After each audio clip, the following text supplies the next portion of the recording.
Good noon everyone, welcome back to your beloved drawback chess speedrun series, the famous 10,000 rated chess series with a perfect 100% win rate.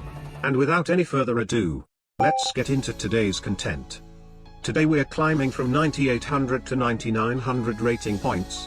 Edgelord must have at least as many pieces on the rim as your opponent. Aha! One of my favorite drawbacks due to how straightforward it is. Reveal drawback to opponent. My opponent immediately counter-revealed, Torchlight, your non-pawn pieces can only make moves that start or stop adjacent to one of your pawns. Aha! My drawback is an instant loss if my opponent plays aggressively, but on the other hand his drawback restricts his ability to play aggressively. Very balance. E5. Let's try to prevent his pawns from going too far forward. I mean, we can only do that to a degree due to not being able to move the pieces, but that is only temporarily. B3. D6. No need to worry about blocking the bishop, we're not gonna move the bishop away from the rim anyway. D4. I'll take that pawn. Removing the pawns is very important. Queen takes D4. Aha! I see. He's threatening queen takes A7, simultaneously putting his queen on a rim while also removing my pawn from the rim, which brings the score to me 9 him 10. I lose to my drawback. Therefore, B6 blocking the queen. He already brought his queen out, but this is still not safe enough for me to develop a piece. At any point he can just touch a rim and I'll instantly lose. The best approach to this drawback is probably to go knight H6 bishop H6, baiting my opponent to allow 2 pawns on the rim.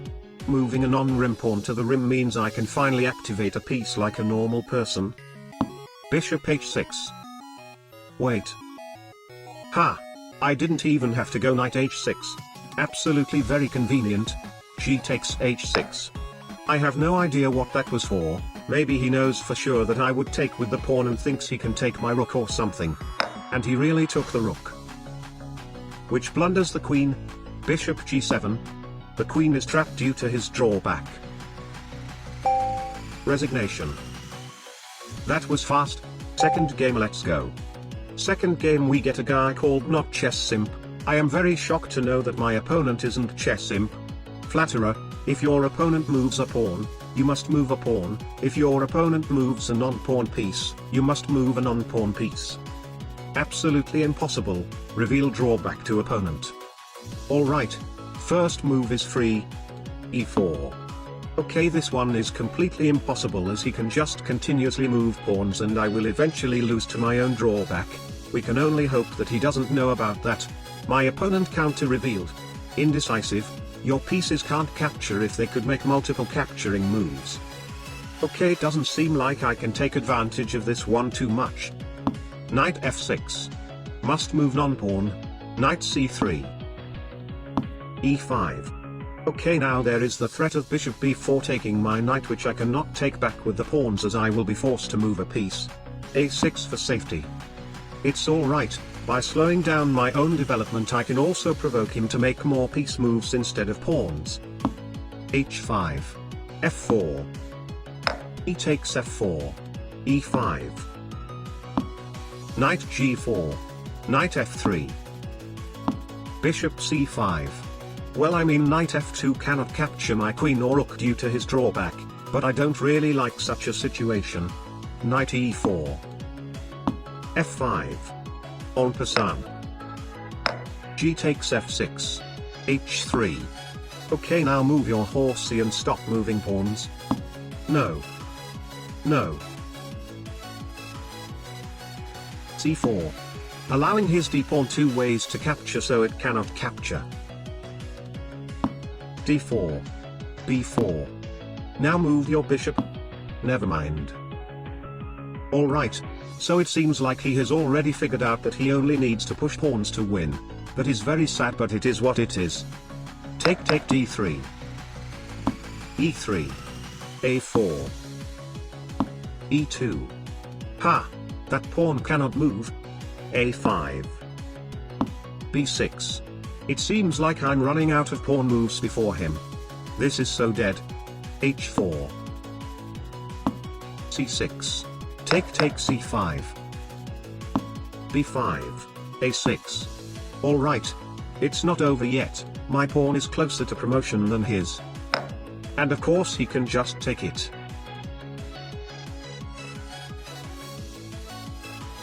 Queen takes e2 check. It's funny that he can just continue to move pawns and ignore this check. And he actually blocks the check. Rook take a6. You know what, it's not over yet. His queen cannot capture due to his drawback, so if I can somehow go rook a7, queen e7 is checkmate in 1. And of course we're back to the pawn moves. g3 is physically forced. If he takes this pawn I lose. Yeah, there wasn't a lot that I could do, it's just a waste for this guy that he didn't use my drawback to break the 17 pawn moves world record. Third game, let's go. Inching forward, after move 6, your king must be in front of your home rank. Every 6 moves after the rank it must be in moves forward by 1. Reveal drawback to opponent. My opponent counter revealed. A lot of people counter revealing these days. Royal Jubilee. Whenever you capture a non-pawn piece, you must move your king or queen on the next move. h4. e5. Okay, so the point is I need to bait him to take my pieces and then immediately take advantage on his other pieces when he's forced to move the queen or king. Sounds simple, but I guess it is incredibly difficult to execute. Rook h3. d5. Taking the full center. Rook d3. e4. Okay, this is really weird, he hasn't even opened up his queen or king. If his drawback activates he'll immediately lose. Rook takes d5. Queen takes d5. What is happening? c4. Aha. I see. This guy is baiting me to take his c-pawn now, and then he can win my queen for free when I'm forced to move my king. Very sneaky. Queen c6. Queen a4. Alright. Here we go. King e7 is kinda forced. I have no idea why he moved his queen out though. It's not like he can trade queens with me. The maiden needs to be safe to do the drawback. Never mind. Knight takes c6. That is a very bad choice. Now every time his drawback activates I can be sure that he has to move his king and does not have another choice. King d1 is forced. e3. Removing my own pawn to open up the center. D takes e3.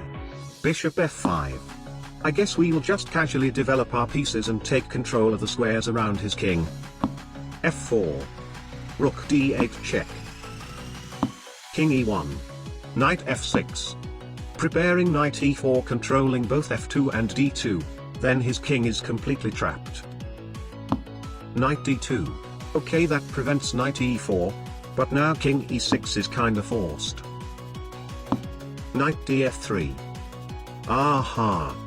That allows bishop b4 check. There should be some sketchy ways to capture his king here. King f2. Knight e4. Checkmate in 1 like it was normal chess. Well, I mean, if he'd locked the bishop check I probably also would have found another way to win anyway. I can understand why he chose to run away instead. 2 wins and 1 loss. Drawback chess speed run today. 100% win rate.